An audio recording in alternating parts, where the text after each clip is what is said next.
E le emigratori che uniscono a Corsica a penisola italica sono millenni. Comunità corse sono state da poi un pezzo in dei maremme tuscane. Sono principalmente pastori, alivatori, agricoltori e commercianti. Ma in quei tempi in cui i pudenti si giovano di un mercenariato per difendere i suoi interessi, di un mistero l'arme che permette l'ascensione sociale.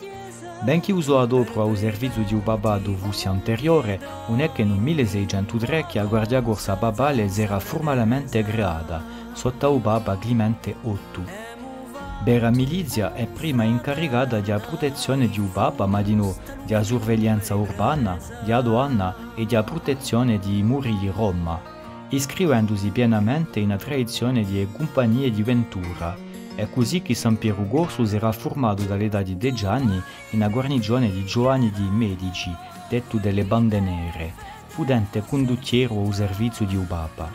Tutto si spiantò 20 agosto 1661 in Antau Ponte Sisto, in seguito a una baruffa tra soldati corsi e francesi, che porterà, dopo intervenzione di Re Lavidio XIV, alla dissoluzione ufficiale della Guardia Corsa, ciò che non impedì mica al Vaticano di continuare a contare corsi in delle ville. Orizzonte, una rivista tremenda.